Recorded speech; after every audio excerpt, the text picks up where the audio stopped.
Before we begin, don't forget to subscribe and hit the like button to support the channel and stay updated on more historical stories. Roosevelt believed that he could build a cooperative relationship with Stalin.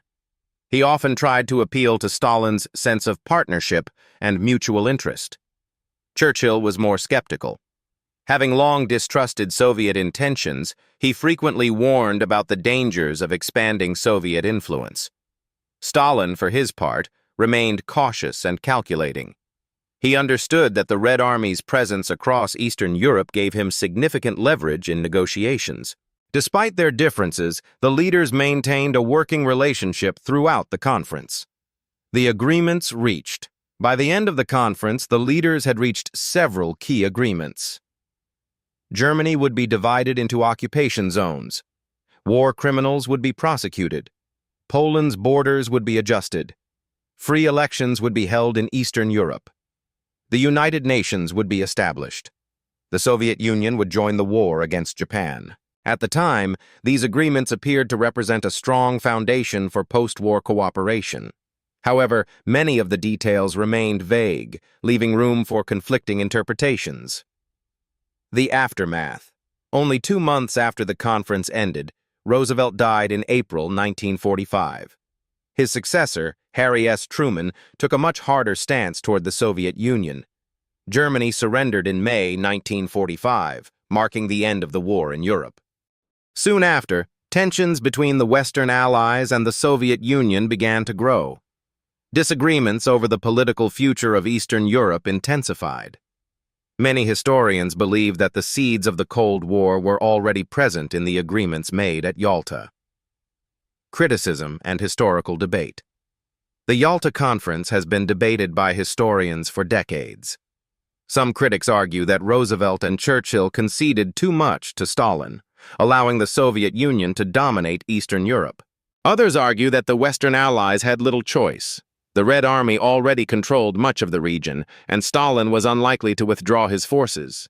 Some historians also emphasize that many of the agreements at Yalta were based on mutual trust that later collapsed due to rising tensions between East and West. The legacy of Yalta. Despite the controversies surrounding it, the Yalta Conference remains one of the most significant diplomatic meetings of the 20th century. Its decisions shaped the political landscape of Europe for nearly half a century. The division of Germany eventually led to the creation of 2 separate states, West Germany and East Germany.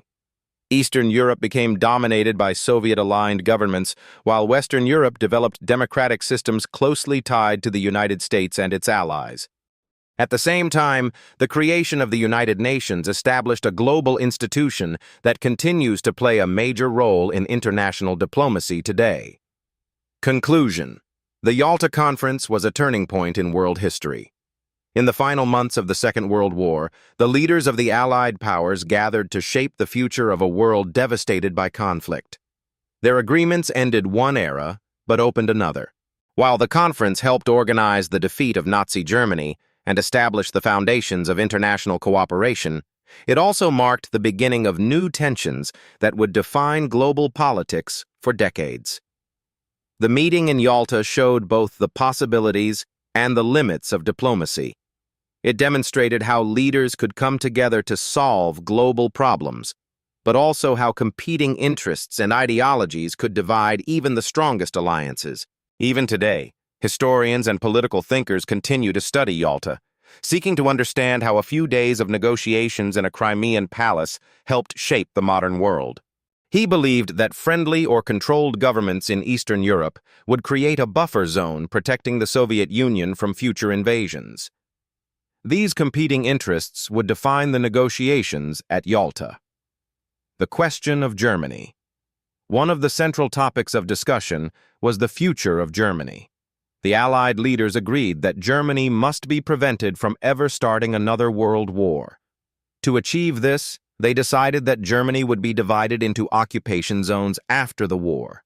The country would be administered by the 4 major Allied powers: the United States, Britain, the Soviet Union, and France. The capital city, Berlin, would also be divided into separate zones, even though it was located deep inside the Soviet occupation area. The Allies also agreed on several key policies regarding Germany. Germany would undergo demilitarization, meaning its military forces would be dismantled. The country would undergo denazification, removing Nazi ideology and leaders from positions of power. War criminals would be prosecuted for their actions. These principles would later lead to the famous war crimes trials held during the Nuremberg trials. The fate of Eastern Europe. Perhaps the most controversial issue at the conference was the future of Eastern Europe, especially Poland. Poland had been one of the first victims of Nazi aggression during the invasion of Poland, which triggered the start of the Second World War. By 1945, however, Poland was under Soviet military control. Stalin supported a pro-Soviet government in Poland, while the Western Allies supported the Polish government in exile based in London. At Yalta, a compromise was reached. The Allies agreed that a new Polish government would be formed that included both communist and non-communist representatives. Free elections would later determine the country's political future.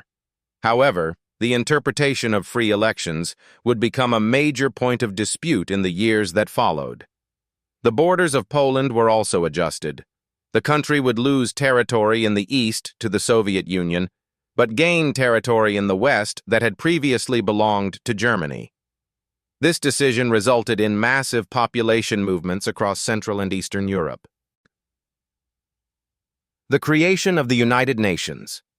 Another major outcome of the conference was the agreement to establish a new international organization designed to maintain peace and prevent future wars. The Allies had already begun planning this organization, but several details remained unresolved. At Yalta, the leaders agreed on the structure of what would become the United Nations. One of the most important decisions involved the creation of the Security Council, which would have permanent members with special voting powers. The United States, Britain, the Soviet Union, China, and France would become permanent members. Each would have the power to veto major decisions. This compromise was essential for securing Soviet participation in the organization. Without Stalin's agreement, the United Nations might never have become a truly global institution. Soviet entry into the war against Japan. Although Germany was close to defeat, the war in the Pacific against the Empire of Japan was still ongoing. The United States was fighting fiercely across the Pacific Islands, but Japanese resistance remained strong. Roosevelt hoped that Soviet entry into the war would help bring a quicker end to the conflict. At Yalta, Stalin agreed that the Soviet Union would declare war on Japan within 3 months after Germany's defeat. In return, the Soviet Union would receive territorial concessions in East Asia, including control over certain islands and influence in parts of China.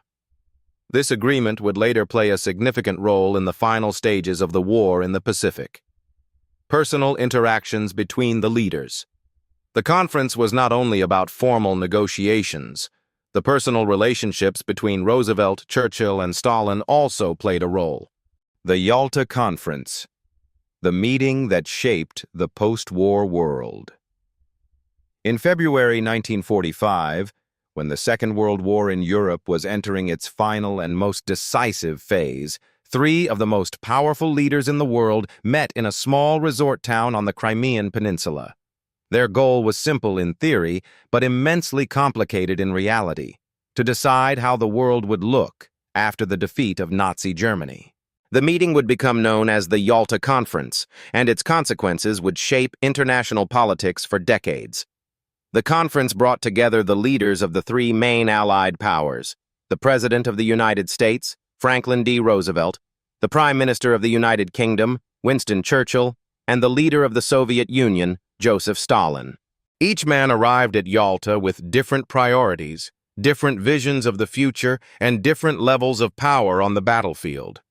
Their negotiations, agreements, and disagreements would help shape the political map of Europe and lay the foundation for the emerging Cold War. The war nears its end. By early 1945, Nazi Germany was collapsing under the relentless pressure of the Allied armies. From the West, American, British, and Canadian forces had pushed across France after the successful invasion of Normandy during the D-Day in June 1944. They were advancing steadily toward Germany's western borders. From the east, the Soviet Red Army had launched a massive winter offensive and was advancing rapidly across Eastern Europe. Soviet troops had already pushed the German forces out of much of Poland and were approaching the German capital itself. The defeat of Adolf Hitler and the collapse of the Nazi Party seemed inevitable. Yet victory raised a new and complex question. What would happen after Germany surrendered? The Allies had learned from history. After the First World War, the peace settlement had left many problems unresolved and contributed to the rise of extremist movements in Germany. This time, the Allied leaders wanted to plan carefully for the post-war world. Choosing Yalta, the location chosen for the conference, was the Black Sea resort town of Yalta in Crimea, then part of the Soviet Union. The meetings were held at the WWII Palace, once the summer residence of Russian czars. The decision to hold the meeting in Soviet territory was partly due to Roosevelt's health. The American president had become increasingly weak and tired, and long travel was difficult for him. Despite this, he insisted on attending the conference personally because he believed that direct discussion between leaders was essential for maintaining unity among the Allies. Churchill traveled from Britain, determined to protect British interests and maintain balance in Europe. Stalin, whose armies were already occupying much of Eastern Europe, arrived in a position of significant military strength.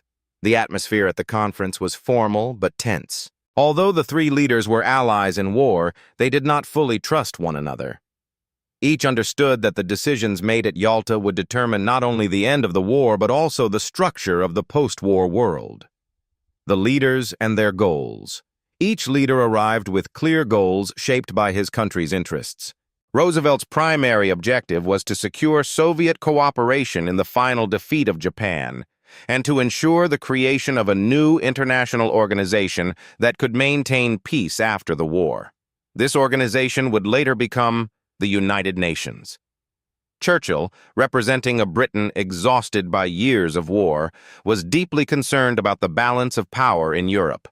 He feared that Soviet influence might expand too far westward. His goal was to ensure that liberated countries would remain democratic and independent. Stalin had different priorities. The Soviet Union had suffered immense destruction during the war. Millions of Soviet citizens had died, and vast areas of the country were devastated.